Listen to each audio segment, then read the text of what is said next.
Rencontre d'échange avec le coordonnateur du PDU, le programme de décentralisation des universités. Plusieurs sujets ont été abordés, à savoir la mission, les objectifs et les activités. Une large présentation du programme de décentralisation des universités. C'est un organe mis en place par le gouvernement ivoirien pour amplifier sa politique de décentralisation dans l'investissement au niveau des universités en Côte d'Ivoire. Donc il s'agit dans chacune des capitales régionales d'installer une université avec un horizon de 20 000 étudiants à terme, mais en les réalisant par tranche. Cette rencontre a également été le lieu pour le coordonnateur de faire le bilan des actions menées pour la réalisation, la réhabilitation des différentes universités régionales ivoiriennes, notamment les universités de Korogo, d'Aloa, San Pedro et Mans.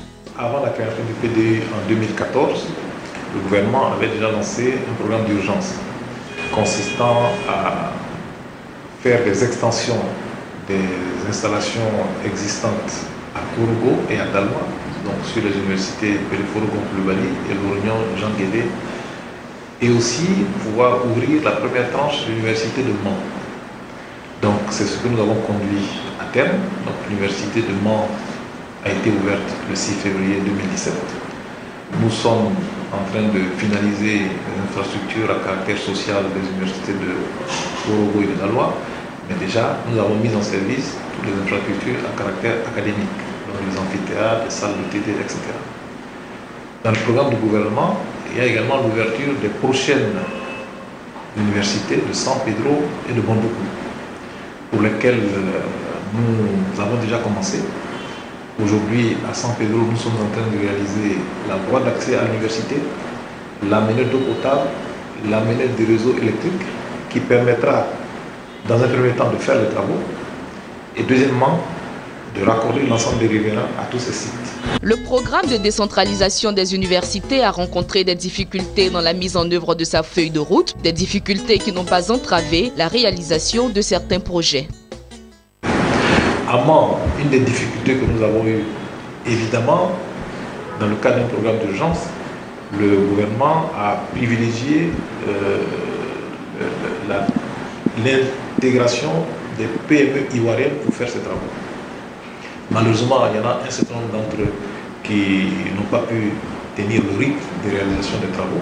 Et donc, nous procédons à des réajustements et bientôt, nous allons remplacer certaines entreprises jugées défaillantes par la direction des marchés publics et les remplacer par d'autres pour pouvoir achever les hébergements, par exemple. Aujourd'hui, ce qu'on peut vous dire, la cuisine également était en souffrance. Mais je sors d'une réunion avec l'installateur des équipements de cuisine qui prend l'engagement d'ici la fin juin de mettre à disposition tous les équipements de cuisine pour commencer à faire à manger pour les étudiants. Aujourd'hui, le programme de décentralisation des universités compte non seulement sur le soutien du gouvernement, mais aussi sur l'appui de partenaires financiers pour la construction de nouvelles universités et de cités universitaires. Ceci dans le but d'offrir aux bacheliers ivoiriens de bonnes conditions d'études. Nous avions testé un partenariat privé-public avec un grand opérateur qui malheureusement n'a pas donné de résultats, mais toujours est-il que nous sommes à la recherche de financement de type innovant parce que c'est un secteur social pour lequel il ne faut pas attendre une rentabilité forte à court terme. La Côte d'Ivoire compte actuellement 250 000 étudiants repartis sur 5 universités publiques. À ce chiffre s'ajoutent chaque année 80 à 100 000 nouveaux bacheliers. Face à l'insuffisance d'infrastructures pour accueillir tout ce monde, le gouvernement ivoirien a décidé de la création du programme de décentralisation des universités. Cette institution entend prochainement créer de nouvelles universités à travers tout le pays.